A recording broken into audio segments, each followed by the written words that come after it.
Coconut pulao మన భాషలో చెప్పాలంటే కొబ్బరన్నం. ఈ కోకోనట్ పులావ్ అయితే టేస్ట్ అదిరిపోతుంది.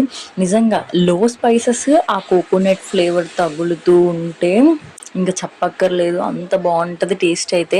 ఈ కోకోనట్ పులావ్ సింపుల్గా లంచ్ బాక్స్ రెసిపీస్కైనా నార్మల్ లంచ్ డిన్నర్కైనా చేసుకుంటే అదిరిపోతుంది. మన క్రేవింగ్స్ని సింపుల్గా సాటిస్ఫై చేసేసుకోవచ్చు. మనం చాలామంది బిర్యానీతో సాటిస్ఫై అవుతాం, కానీ ఆ బిర్యానీ ప్లేస్లో ఈ కోకోనట్ పులావ్ కనుక పెట్టుకుంటే ఏ మాత్రం తీసిపోదని చెప్పచ్చు. ఎలా తయారు చేసుకోవాలో చూసేద్దాం, వచ్చేయండి.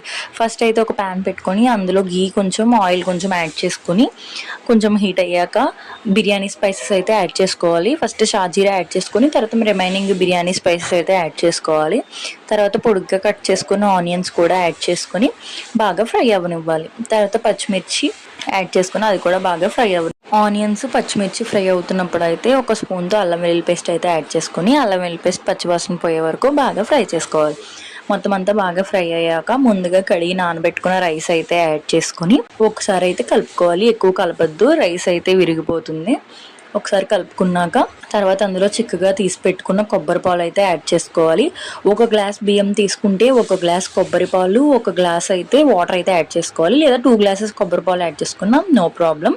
నేను చెప్పిన కొలతలు అయితే నార్మల్ రైస్కి, బాస్మతి రైస్కి అయితే 1.5 గ్లాస్ అయితే యాడ్ చేసుకోవాలి.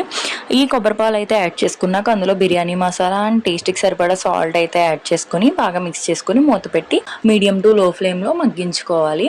5 to 10 minutes అయిపోయాక మూత తీసి వాటర్ కంటెంట్ అనేది ఎంత ఉందా అని చూసుకొని రైస్ ఉడుకుతుందో లేదో చెక్ చేసుకుని ఒకసారి బాగా మిక్స్ చేసుకొని తర్వాత మూత పెట్టుకొని లో ఫ్లేమ్లో పెట్టుకొని పైనుంచి ఏదైనా బరువు అయితే పెట్టాలి.